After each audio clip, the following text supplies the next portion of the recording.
Hey guys, what's going on? You're watching Show Me Firearms. Now I'm sure that most of you guys watching out there are probably pretty familiar with red dot sights. They've been around for a pretty long time, and it's actually very common to see them mounted up on top of a lot of AR-15s out there. But what isn't quite as common is to see a red dot on top of a pistol. As you guys can see here, I have just mounted up a Vortex Venom 3 MOA red dot sight on top of my Glock 17 with the MOS slide. Now, this is a question that I have been asking for a very long time, and I'm sure a lot of you guys have been asking the same question. Should I run a red dot sight on top of my pistol? I don't really know, because I've never really shot a pistol that had a red dot on it before. So we're going to do just that in today's video and answer the question, should you or should you not run a red dot on your pistol? Let's kick things off by getting this thing sighted in. All right, we're back here at 25 yards. We've got a piece of cardboard set up downrange, and we're gonna put 3 shots, or at least try to put 3 shots on that piece of cardboard so we can see where this thing's hitting, and then we'll make our adjustments. Let's give it a shot.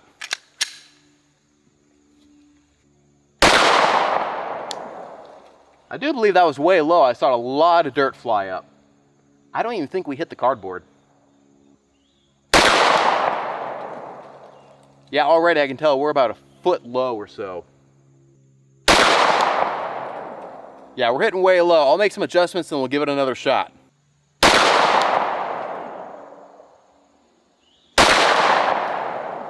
Still hitting low.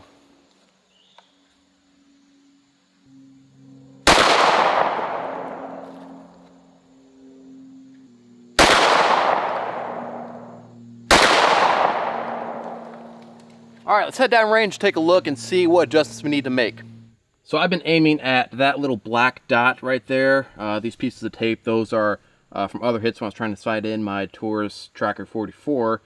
But here's where we're hitting. We got 2 shots on the cardboard right there. So yeah, I'll measure this later so we get a more exact adjustment. But I can tell right now we're already hitting like 10 inches low and about 10 inches left. So we need to crank that sight to the right and up quite a bit. Okay, so I did just some rough adjustments on our windage and elevation. Because we're so far off, it's really hard to tell exactly how many clicks we need to go one way or the other. So what we're gonna do is, with this rough adjustment, hopefully get closer to our little dot on target, and then we'll go ahead and get a tape measure out to make some fine tuning adjustments once we get closer. Let's give this a shot. Okay, I can see that hit from here. We're definitely getting a lot closer.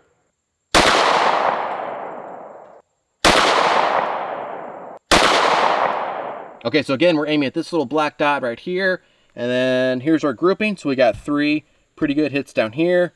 That one is kind of a flyer. I probably pulled that one. And I already measured this off camera, so we're about 7 inches left and about 5 inches low. So I'll go back over to the gun and make some adjustments. All right, made some adjustments there off camera. Let's see if we can get a better group this time.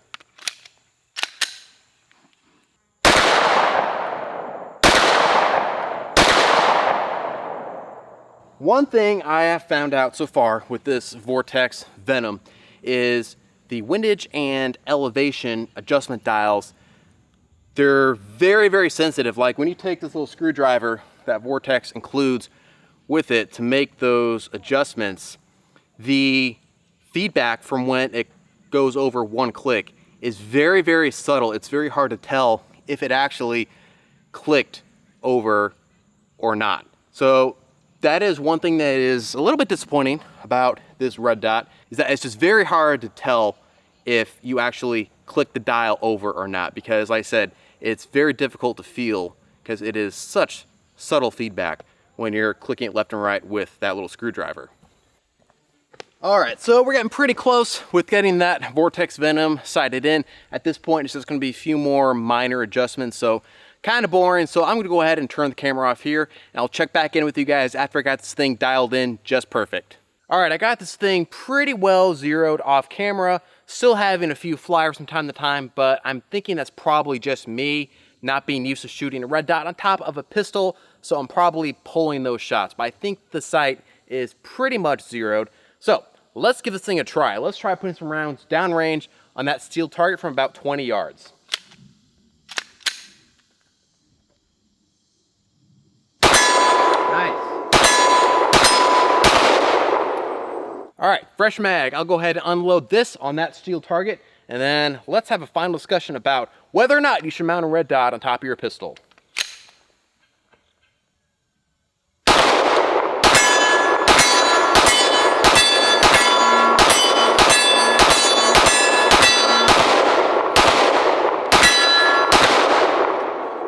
Well, there you have it, guys. That is my first experiences shooting a red dot on top of a pistol.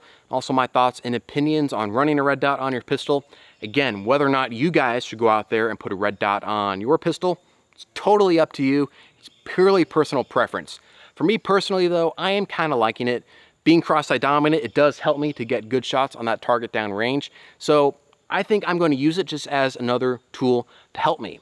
With that said though, I do not want a red dot to become a crutch for me, because like any other piece of technology, that thing can and will fail. It'll run out of batteries, or it also does make a good target for a bad guy in one of the many gunfights that I always find myself in. I'm sure you guys find yourself in a lot of gunfights as well. Happens quite a bit. Not really, but you get the meaning. Red dots, they can fail you.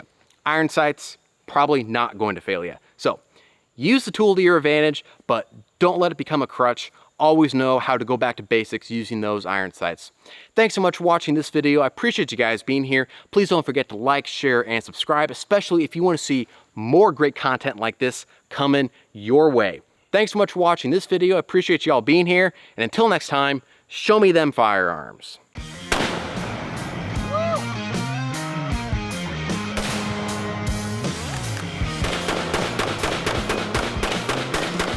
What a way to send off the monster mower, am I right?